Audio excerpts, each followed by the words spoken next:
I'm trusting you. I think he had it in C tier. That was back when it was a global power shot. C tier? Oh, I thought you made a new one. No, that was... Oh, okay, never mind. Yeah, that one was also bad anyway, so don't click on that. Jenkins is also in that, so definitely don't. Not worth your time. Yeah, absolutely not. So you're both going for IG here, I take it? I actually think Spirit has a pretty good draft for themselves. Okay. I think for Spirit it's going to be about, can we get this PA fat enough and get him online, and can we stop Ursula from roaching? That's going to be the main points to look for. All right, let's go to Frankie, who's with Silent from Team Spirit.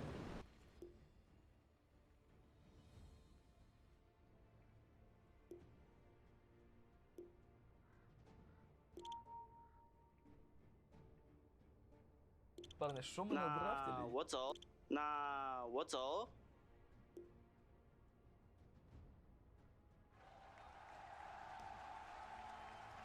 Я безумно хочу пиццу. Thank you very much, Frankie. Yes, indeed, we're ready to rock and roll with this one. It's going to be quite the game. We've seen the draft here from Spirit and IG. AUI, what do you make of this? What do you like? Who do you think is coming with the hotter lineup? I think they're both really competitive drafts. I am a bit concerned for Team Spirit in that I feel like it's a really simple Abaddon game. On the draft panel, they're mentioning how PA can use a shard to break Tidehunter, but I believe you can shield that off. Alongside, you know, the Bane Grip, the Mars Spear, Windranger Shackle, there's a lot of things that Ollie can purge. However, sometimes you can overwhelm him, so I'm interested to see if Spirit's going for that role, because they saw the Abaddon once they committed to Windranger. They did. And you know, when you look at some of the lanes that we're going to get early on, is there anything you're maybe a bit concerned of, like any potential for one of these sides to really get ahead in the early minutes? Personally, I don't like playing PA into Tidehunter. I feel like the dagger feeds him a lot of wand charges. I mean, it goes both ways with Anchor Smash, but I feel Tidehunter's a hero where if he gets enough levels, he can pressure PA out of the lane. I feel like he has eventual pressure in that if they both stay in the lane, he's going to push the tower. PA is not the best jungle farmer, so I feel like you have to be able to make aggressive moves. I look mid, you can't really gank a voice worth of PA TP. You can't really go to Ursa's lane, so I'm unsure. Maybe they'll be able to rotate the Wisper early and snowball her. Maybe Windranger will come up as BSJ was mentioning, but a bit concerned for PA's lane. Sure, and talking about like the Void Spirit in the mid lane, were you a little surprised that Spirit left that in and IG was still able to get that here? Yeah, I was almost for sure that every single Spirit would get banned this game. I saw the supports on Team Spirit to IO Bane. I immediately thought to myself that they would pick something that jumps the back line. These are two range supports. I mean, Bane's a bit tanky, maybe even I was a bit tanky, but they're heroes where you have to get on top of them. However, like I'm sure they knew that as well, so they had a plan versus Void Spirit, and it looks like it's Windranger. I'm interested to see how that comes out. Yeah, no, absolutely. I mean, of course, as we heard from the panel in the lead up to this game, both of these teams' mids very vocal, which is what we like to see. Hopefully we'll get some sort of rivalry being built up through the duration of this series between Spirit and IG, and of course, specifically between Emo and TORONTOTOKYO in the mid lane. We did have a brief pause, ladies and gentlemen, but it has come to an end, so we'll be able to shoot you now into the action as we get ourselves ready for game one of IG versus Spirit. Let's see what we have coming up here as the first move from both sides. Definite first blood potential here. Without a doubt, we'll see how much they try and force it. And overall for these two teams, when you now look at the whole draft day, what sort of timings are we going to be working towards? Is anyone looking to shut this down early? Is this a game where suddenly if it goes on, this PA is going to become uncontrollable? Like, I think a lot of this game is going to come down to IG's roach potential. Anytime you have the Ursa, you sort of have that. They have what I would normally consider like the superior team fight. And for Team Spirit side, I feel like this Windranger or PA, one of the two cores has to sort of get out of control this game. Honestly, maybe Collapse can do it. I've seen it as Mars, you know, it's top net worth in some of his games. He goes for that arm, a bit more scale. But I actually agree with Brian in that whenever I see Windranger and PA together, I'm a bit scared because as soon as Ursa gets MKB, sure, it's a double free counter. You're able to counter both heroes in the same way. Also, I generally don't like both my 1 and 2 doing the same type of damage. I feel like it makes it a bit easier to itemize against. I mean, absolutely. And to the point, this game, if you're IG, I mean, if you're the Ursa, does this Ursa need a BKB at all this game? Is still the threat of the spear and the shackle enough to warrant that? I'm not too sure. I think it depends a bit about how good his game is. I think most players right now, especially carries, are thinking about how can I hit the items that allow me to fight best? In this game, that might actually be something like a Diffusal Aghanim. Like, this actually is stronger in the fight than BKB. However, if the game situation gets a little bit weird, I could see him saying that I need to BKB now so that I can bait for my Tidehunter to get off a good Ravage. If you're winning, you can sort of just be the one to go on your opponent this game, you know, blink Ravage them. Maybe if they fall behind, he might have to be more of a tank. Oh, we'll see. Of course, he's going to have some excellent backup from Ollie on the Abaddon, sustaining him and allowing Fly to go crazy in the fights. He's trying to stay on top of targets. We'll see both lanes here with the setup. JT and Kaka trying to put the pressure onto Yatoro. And he's going to have Miposhka by his side and down bottom. Oh yeah, Ollie backing up Fly against the collapse. Mars and Mira, Io lane a lane. Spirit have been very, very strong with it in the past. I mean, and specifically, you know, we did hear at the start, so the surprise from Silent that the Collapse Mars was let through. What is it about Spirit that makes the game so good when they have Collapse on this hero? Well, Silent actually did an interview where he talked about how Collapse is as a player, describing one word, and he said patience. I think that's exactly what Collapse brings to the team. He's always stable and he's patient. Mars is one of the heroes where you can wait for the perfect timing. You can wait to get the right team fight. I think that's what he excels at. I've seen multiple double spears from him, actually, or just being a bit patient on the arena, but as soon as he sees the opportunity, he collapses it, and then it allows Yatoro to go in with ease. They did manage to double wave onto Team Spirit in the bottom lane, so that let them get the hard pull off. I'm not too sure exactly how this lane is supposed to go, because usually... Oh, they're going to Bane here. I was going to say, Ollie. Oh, sorry, the Abaddon. Going to be quite low. We'll be able to step out with the Aphotic Shield. Usually Ursa is seen as quite good versus these range heroes, but Isle gives your offlane a lot of region, and Mars has 2 displacement spells, which sort of allow him to kite out hits from Ursa. Yeah, it's very hard to close the gap in onto Collapse, so for the most part we will see Fly just focusing on those creeps rather than wasting time trying to go for the Mars. Maybe if they can get Mirror separate, but for now Spirit playing very close to one another here, not leaving each other's sides. And Emo, he's pulling up a bit in mid lane here. He's up quite a bit of CS and denies. This is a counter pick from Team Spirit. Anytime you win a lane against a counter pick, I feel like it throws the dynamic of the draft like way out of what the drafter expects. Sure, because when you look at the matchup and as you say, the fact that it was their last pick, you would imagine that the Windranger, the benefits they were looking for from this hero would be apparent in the laning stage. There's not necessarily anything else that stands out in this game that makes you think this is why they picked this hero. I mean, yeah, there's a lot of good reasons to pick a hero. It doesn't always have to be the lane, but in this game in particular, it does feel like the laning does seem quite important for Team Spirit's lineup. I will see how much that distance continues to grow between Emo and TORONTOTOKYO in the matchup. See on the side lanes so far, both carries having a pretty decent time. Fly's doing fine, same for Yatoro. Both 2 at the top of the CS, and very even from the offlaners. So I think a lot of this tournament has about how you use your mid's first timing. To me right now, it feels like Voicer's first timing is very clear. Like around that 8 to 10 minute mark, you get really strong, you get your ultimate, maybe some boots and a couple no's. I haven't seen Windranger a lot. I saw that Beast Coast was using it to pretty good effect this tournament, usually to counter Monkey King, but I'm not too sure what that hero's exact timing is. We do see TORONTOTOKYO stealing his enemy's bounty rune, which is always nice. Bounty. On top lane. Oh, JT's taking a lot of damage here. Yeah, a bit of setup on the JT, and he's taking a few tower hits with the brain stab. He ends up going down. And that's exactly what Team Spirit need. You look at this matchup, PA versus Tidehunter. I would say this is very good for Tidehunter.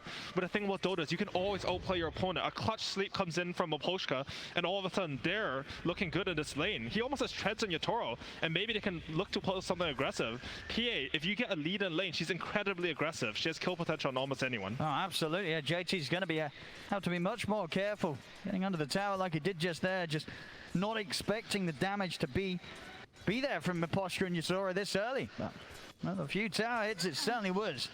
JT, it's got to be more cautious.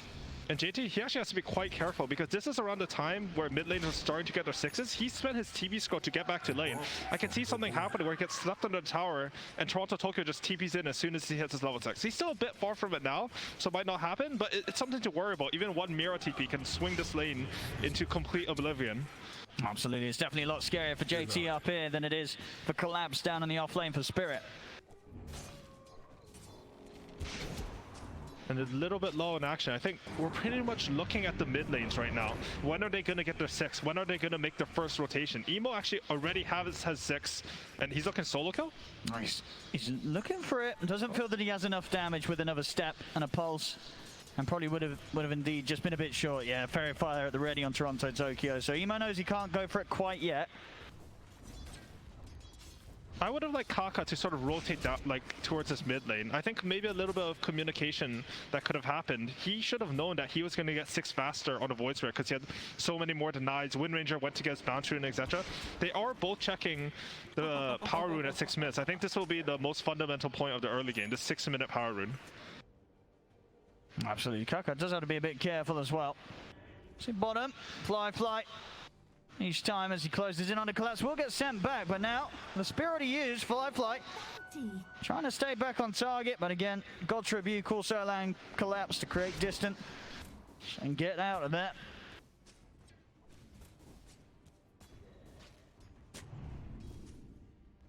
I'll see 1k lead, just 1 kill right now, 6 minutes in. Okay.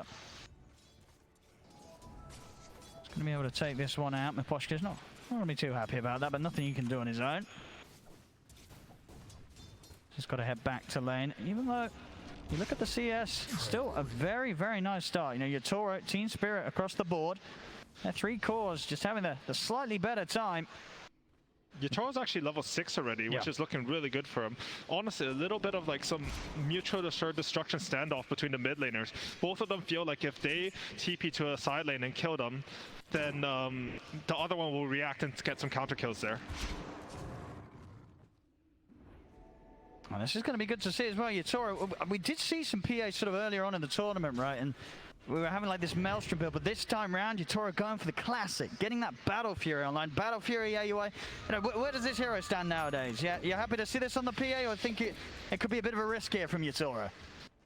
So I think Yatoro has a read on the game that his team is going to be able to fight without him. I think that's usually why you go for Battle Fury. It is one of the only carries left in Dota, I feel like, that can still go for the side him. Or most other heroes, I think you want like these faster builds that allow you to, you know, come into one team fight, help your team a little bit, and then start to scale. PA, she uses the full extent of the side him. She needs a regen, she needs the damage, and the build is actually quite nice for her. Well, let's see if it works. Battle Fury in 2021 is pretty wild. It's always exciting to see, because if it pays off, Yatoro, he is going to be massive on the PA. And especially in a game where things are rather slow at the moment, time's certainly going to be there for him to hit the creeps. As mid lane, oh, a little off the mark there with a stun. TORONTOTOKYO able to dodge it. Back up as well from Mira's IG. They won't be able to go for him anymore. In fact, Emo's got to be careful. They'll still have jumps and steps available, so they won't catch him. I think securing that haste rune onto TORONTOTOKYO is just huge for his game here. Even if he chooses not to make a move with this haste rune, it makes it incredibly hard for the enemy team to push any sort of aggression. We can see JT, he's picked up the Helmet the Dominator at top lane, but if he pushes a bit too far, Yatoro's just going to TP with a haste and kill him, so he doesn't feel as comfortable pushing this tower. I'll see 3 of them here going for the mid. What can they do about this? Yeah, doesn't look like much at all. 8 minutes in, they're taking away this tier 1 tower. Now Emo will come back over. Both supports ready to back up. Team Spirit instantly retreating. They don't want to try and push their luck there anymore. A lot of damage done though with that early siege.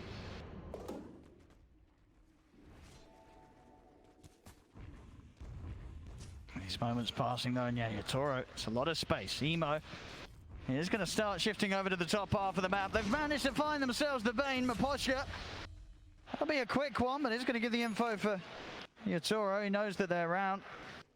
He's going to keep himself into the jungle, not showing himself in the lane. Bottom lane collapse, having a great time. Has that armlet finish, so very beefy and dishing out a lot of damage. Some solid kill potentially that makes it rather difficult for Fly to farm into. He knows if he pushes himself too far, the burst from this Mars is going to be pretty significant with that quick armlet. Yeah, and I think this is sort of offlaner meta right now. The first item you give sort of builds off this Helm of Iron well. It gives you some armor, some regen. Tide has gone for the Helm of the Dominator, which allows him to push this tower a little bit earlier. Collapse has gone for the Armlet, which allows him to maybe scale a little bit harder, get some more damage. However, IG, they're faster at pushing this tower. They have more options than their opponent now. They know that top tower's dead, so they can decide whether they want to go for mid tower and trade or defend bottom. Let's see what they do to this. We see around the mid. TORONTOTOKYO. He's going to be able to chase him down. Finds Ollie. We'll see Fly look to try and punish, but the Windrun's going to be back up in a couple of seconds. TORONTOTOKYO is more than okay. Quick and easy kill there with the rundown of the focus fire. The space is made. Spirit will get that trade on the tier 1 down bottom for the top that they've just lost. I'm honestly a bit surprised that they didn't go for the tower defense. I mean, Windranger, she used her ulti, but IG, they are a team that likes to play a lot for their own heroes' timings. Like, they'll wait till they have all their items, and they've actually decided this is brilliant. They're combining the HOTD from Tidehunter with the Ursa to kill an early Roshan. So instead of defending, like, bottom tower, they're getting their own objectives. This is actually very smart. I did not see this at all. Yeah, and by the looks of it, Spirit, they're even going to check this out. They've got a bit of a hold on. Onto Kaka, and Kaka, oh, how's she going to get the Hex off? He's able to get the stun on him. Miposhka, the backup's in from Molly with a miscoil. Kaka's going to be fine. Miposhka goes down. And IG more than enough space to secure that Roche for Fly. As Fly will step out there proud with the Aegis. Move straight over to the mid tier 1. IG hitting some good early objective timings. And they understand exactly what they need to do on IG. They understand their lineup. It needs to play around Roshan. So what to do? We don't care if you take bot tower. We're going to trade a bigger objective for it. And then they're chaining objectives. Kaka, I mean, this man's been playing probably one of the best lines in the world for like 4 years. Oh, collapse. He steps in. JT, no hesitation. Ravage into a finger. I mean, why not? We're 11 minutes in. It's only been a couple of kills so far, really. Just blow these ults, secure a core kill. And Collapse just caught in the mid lane, and I don't think he was expecting them to commit as they did, but they certainly do, as they blow up the Mars and he's out.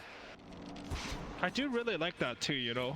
I think a lot of players in Dota, they think, oh, Ravage or Finger is such a long cooldown, I need to save it for the perfect team fight.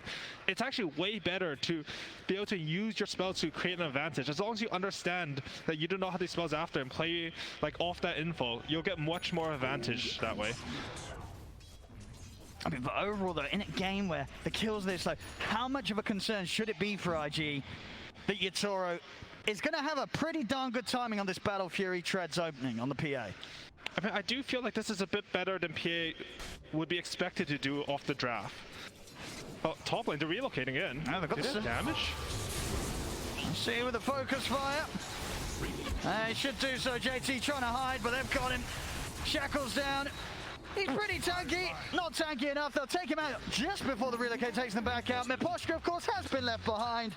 And Emo will look to take him down in trade. Also, having Ollie to help him out as Miposhka will try and run, but trapped in the trees. No safety for him to be found. Even that little Satyr Banisher coming out from JT from the grave. He's been microing his creep. It helped him on the last Miposhka kill, and it secured the kill on Bane this time. That was a really good play from Spirit because I feel like they're sort of on the back foot. And usually when you're on the back foot or weaker than your opponent, you want to be able to like dodge them. But the best play is actually to make an aggressive move and force a reaction from the enemy team. They poke tight on top, they end up having the damage to kill, and they bring a lot of IG's heroes to the top lane. Now PA, he TP bottom away from all the danger. He's able to farm all the way up to his Battle Fury. I mean, I think Yatoro is going to be very happy. He's getting the space. Timings are being hit. As long as he can sort of secure that next item after the Battle Fury before IG step it up. And this PA is going to be in solid position to scale very, very nicely this game. I mean, the same to be said really for the other 2 cores. It's so close as well. I mean, all 6 cores really, as you can see, just around the 6 to 6.5k net worth. Everybody's getting sufficiently farmed. Should look to their yeah, and Emo, he's actually gone for the Witch's Blade. This is one of the things that sort of counters both PA and Windranger. You get that True Strike on your first hit, a little bit of Magical Burst. And JT on the Tidehunter, he's actually not going for a Blink Dagger because Kaka, he's having a pretty decent game. He's actually only 500 gold from his own Blink Dagger. They're looking to play more of a ball-up lineup with Kaka responsible for all the catches on the map. Yeah, for sure. And they want to go now that the Diffusal Blade's done. We'll see Mirror. Oh, it's that TP!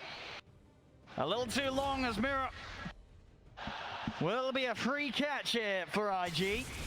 And I feel this is a little bit of the awkward part about having Battle Fury on your carry. I mean, Yatoro, he's happy for himself, but right now, IG have the timing. They can run into his camps. They can steal his Ancients. I mean, he farmed them before they got there, which is good by them. But it's not easy to farm camps once you have Battle Fury at this level of Dota. IG, they are still hunting though. They will want more than just the IO. Kaka showing bottom. He's only 300 gold away from his Blink Dagger, so his team has identified them and they're giving him the space to get that item. As soon as he gets that Blink Dagger, I think it's go time for IG. Oh, that was close. That was indeed the micro. He's setting up for the Centaur stun. Radiant's top tower is in Mid lane, there's no tower to TP to here. Let's see if they got the damage. They'll look for the arena setup onto JT. He's going to have to pop the Ravage. Will that actually allow him to get out of there? It will. Ollie's going to be able to back up the shield of the coil, healing JT back up. Ravage has been expended, but it saves JT's life here. Nobody going down on IG. And that is the Blink Dagger done on Kaka, ready for the next move. Not a lot of kills this game, but I feel like both teams are feeling a little bit tense, you know? We had an Arcane run of Void Spirit earlier, Haze run of Windranger, but it feels hard for them to make these moves. See, Firefly does want to try and go for Miposhka here, but only a couple of seconds literally on the Aegis, so he'll have to hold back.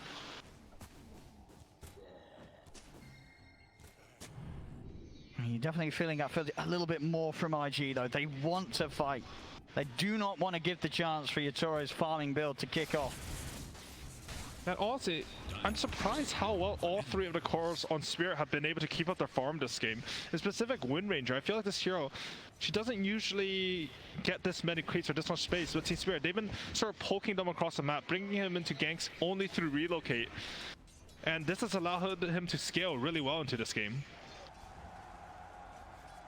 And IG, they're just desperate for blood. They do have that Blink Dagger and Kaka. They want to hunt people. They want to start these fights. So if they can maybe get the jump on Collapse. Collapse is into the trees. He's able to turn with the spear. The Hex is in. Team Spirit, they're TPing over though. Remnant into the finger. They're looking to burst Collapse. Collapse. He's going to be kept alive momentarily by the Nightmare, but finally he falls. They lose Fly in return though. And Spirit, they might be ready to chase him for more. Jump over towards Ollie. The feeds grip onto Emo. They lock down the Void Spirit. The heal of the Mist Coil nowhere near enough to save him. As Yatoro turning up, double kill AUI on both the cores, getting the carry and the mid. I mean, I think Yatoro's having some of the early game of his life here on this PA. Goes the Battle Fury, he's turning up, getting kills. This is as good of a start as he gets, I feel. Yeah, no, this is a dream PA game. If you can buy Battle Fury and take fights, yeah, you're being greedy while contributing to your team. Like, that's the ideal scenario for a carry. Now, Firefly, you know, the last Ursa nerf, I think, it made his cooldown on his ulti a lot longer. He was 3 seconds off ulti at the end there. They just didn't have vision for Kaka to get that Hex off on the class. He did a good job fogging. Got off that really clutch spear, and Team Spirit with the quick reactions, they're able to turn it around. They can't really afford for another move like that to fail IG.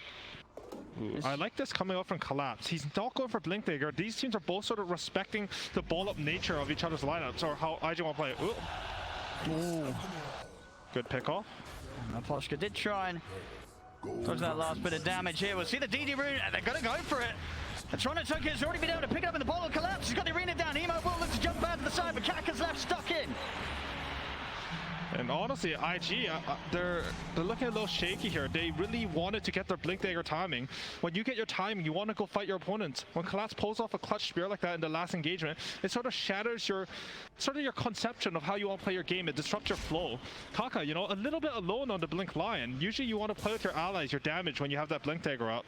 And Collapse, he's going for what I like to call like the OG Dota. You buff your carry up, you give him a good game, and then you buy items to make his net worth even more. He's just going for that Vlad's. The armor helps against all three of the cores on IG, and it's looking good. I mean, it makes Mars tanky because he has this armlet, he has God's Rebuke, and when he uses that with the Vlad's, he gets so much HP back. I mean, and it feels like the next fight, Spirit are going to hit this very strong timing. BKB completing out on his way for TORONTOTOKYO. The BKB for Yatoro, only a couple of hundred got away. Bottom, Miposhka's got the setup. Catches out Emo. I mean, it is looking pretty scary. It's only 1k in it. But for the state of the game, it feels so much more worse than the numbers are showing, AUI. It does. I mean, IG, they're not auto this by any means. I would say this game is still pretty even, honestly. They have a lot of team on their side, but Miposhka, he's just doing such a fantastic job. He's playing Bane the way that you want to play Bane. He's going up to the side. He set up the pick off onto Tidehunter top. Now he catches Emo on the bottom lane. However, Roshan is up. This is something we've seen time and time again. Whenever Dire makes a play on the bottom side of the map, Radiant are really quick to just pop into that Roshan pit, especially with the Ursa. All right, well, let's see what they can do with this. There's a smoke from Spirit coming out. Not quite heading towards the Roshan, though, so it looks like IG will be able to finish this. for themselves, claim that shard and the Aegis.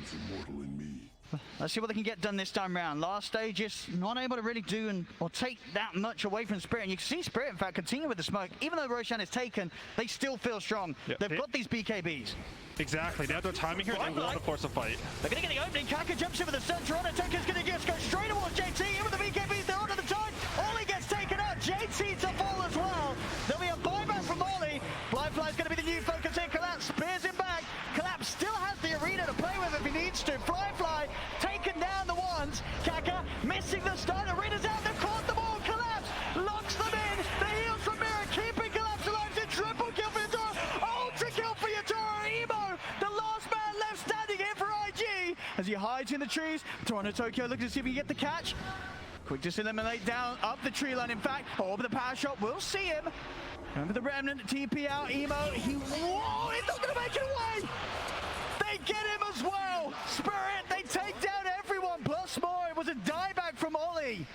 As what a fight for Spirit to take. And that was the Aegis fight for IG again, AUI. It ends disastrously once more. And I think this is the mark of an amazing Dota team. When the enemy has something like an Aegis or they're up a hero, you understand your timing, you understand your strength. It doesn't matter that they have Aegis. The BKBs came up and Tidehunter, he couldn't even get Ravage off. There's just a BKB Windranger and PA focusing the perfect target and they wipe IG. This game's looking good for Spirit now. They use their BKB timings perfectly. I mean, the fact as well, this whole fight Collapse just holding the arena and then has it here for this last moment where, you know, IG, they figure that they've got some sort of power to be able to get back in on the action, but they don't at all. And now Collapse. He's finished off that Vlad. He's going for his own BKB. There's going to be triple golden cores on Team Spirit. I'm not too sure how IG want to take this fight. Tidehunter doesn't have a Blink Dagger, so he sort of was all-inning and double downing on the ball factor that they had. You know, Void Spirit would jump in for him. They would come into Void Spirit, try to jump back, and he would counter-initiate with the Ravage. If they have BKBs, you cannot do that.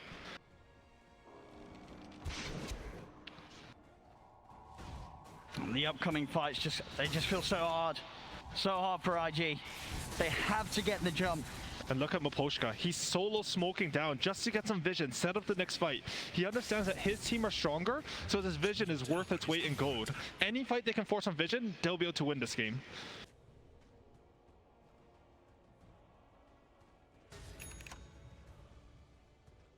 IG playing very cautious here. They know if one of them gets caught alone by that Bane, the relocate follow-up will be in.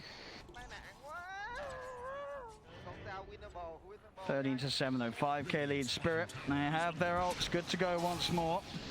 And Yatoro, is that it? That should be the completed Desolator on its way out. It is. So Deso BKB Battle Fury just 23 minutes in on the PA. Level 18 as well. Yeah, pretty much 19. Yeah, he's going for that shard that BSJ mentioned on the panel. As soon as he has this, any jump onto Tidehunter's a kill. Fly just getting killed off top. What was he doing up here? Just a blink reveal on the Windranger gets pretty much a solo call. I mean, the IO's there, but... He was pretty far up on his own. He was. And Team Spirit, they have all the momentum right now. They've won the last fight. They're controlling the map. Look how huddled up around mid IG are. They feel like they cannot go to the sidelines versus Bane, who's been constantly picking them off, versus IO, who can relocate on them now. And now TORONTOTOKYO, he's sort of shown the force of Windranger. You split up versus heroes, you're just going to keep dying over and over. I don't know if they can win if they just huddle around mid though. They're not going to be able to farm the map enough. They have to find a way to force a fight where they get a good Ravage. And you see JT, he's queued up that Blink Dagger beside the Ghost Rider. Not sure which one he's going to get next, but I think they need to go for the clutch, you know? You need to go for the double core Ravage into burst. Because the fights, they look really hard right now. Oh, they really do. Team Spirit just able to take these tier 2s. No answer from IG. Bottom tower has fallen. Just how are they going to deal with this Phantom Assassin? Yatoro, during that BKB, he is going to be jumping from target to target.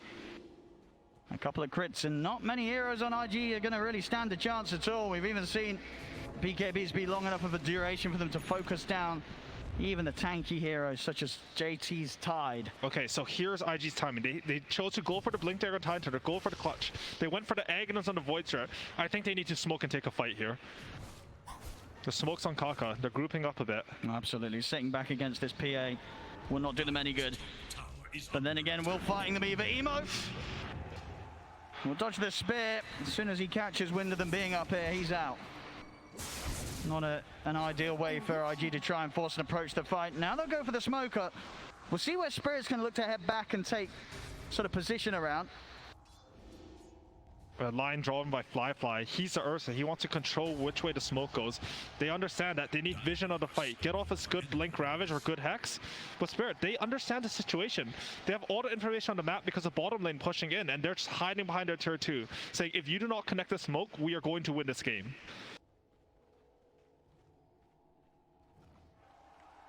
Spirit, just that they know exactly what IG feels they're forced to do right now to get themselves back in, and they are not leaving any opportunities for mistakes to happen here. Completely grouped up, playing around this top lane, far from the presence of IG. IG just cannot get that setup onto them.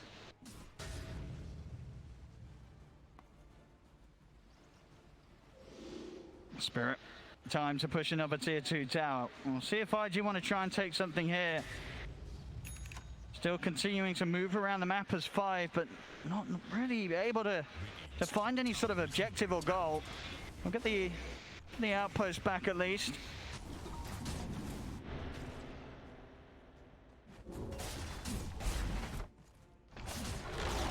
Spirit.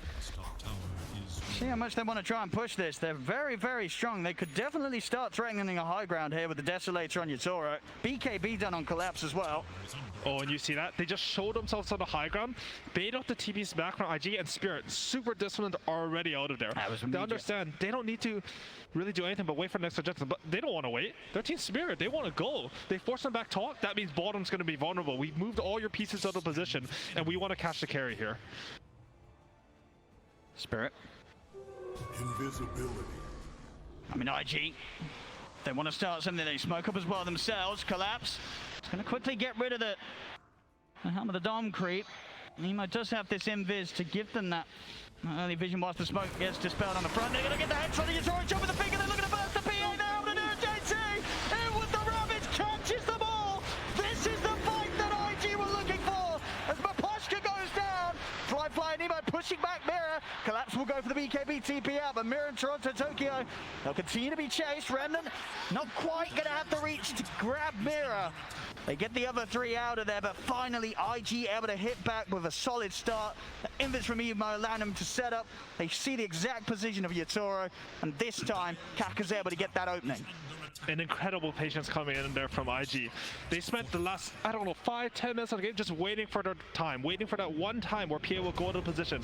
And Yatoro, you know, maybe a little bit too optimistic. His blur came off and they just weren't quite ready for it. The thing about this game is if they jump and kill PA, there's not that much to save him. You think, oh, maybe the Nightmare made a relocate, but it's a Tidehunter jumping. So you have that cover of the Ravage and Spirit that can't save their PA, all of a sudden their damage won't come out from the cores anymore. And they wisely decide to get out. It was an excellent jump from JT, catching them all, giving them that opportunity to make sure that IG, even though they don't get more than just the 2 kills, they get the fight in a state where Spirit, they have to be the ones that run this time. And now it's all about the Roshan. All the teams, they're going to consolidate all their resources, try to get the Silence in the best position, and then try to think about all about this next objective. This is the 3rd Roshan. Both the Refresher and the Egg and the Scepter upgrade can be game-breaking.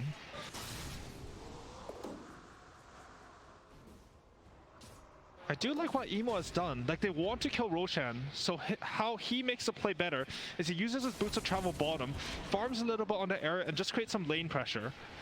The best way to get something in Dota, it's like similar to the last smoke. You can move your enemy to another side and then attack them where they're weak. Just under 20 seconds here for that Roche spawn. Spirit in the better position to hold the control around the area. IG, they're absolutely going to want to push them out of this safe space. They've got 15 seconds till Ravage. I'll see if IG can bring that fight again around such a crucial objective. And the Roshan's up. I don't think IG scouted it, but they know. They know they're in it. pace rune. It's up to Kaka and JT how they jump. When do they want to commit emo? It's going to try and go for the back lines. Have to use both steps to get in and get out here. Yatoro and Collapse, they're going to continue to go to work on the Roshan.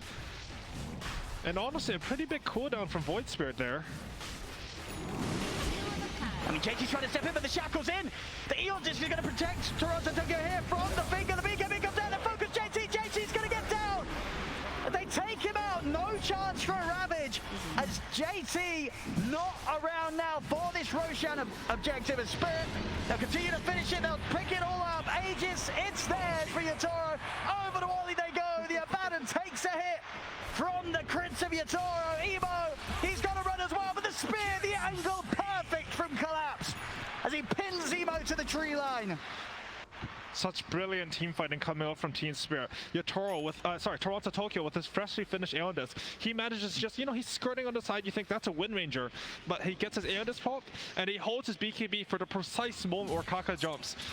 They jump, they pop their BKBs as a Spirit, and they wipe 3 of IG's heroes, and now they're going high ground. I mean, they are. 40 seconds, no emo. And they have the Aegis. They got the refresher shot as well on Yatoro. He's probably going to pass it over. Yeah, he's going to give it to TORONTOTOKYO. He's got more slots to play with. Tier 3 down. The Rex as well looks to be falling. IG, they do not have a fight to put together whilst their mid's out of the game.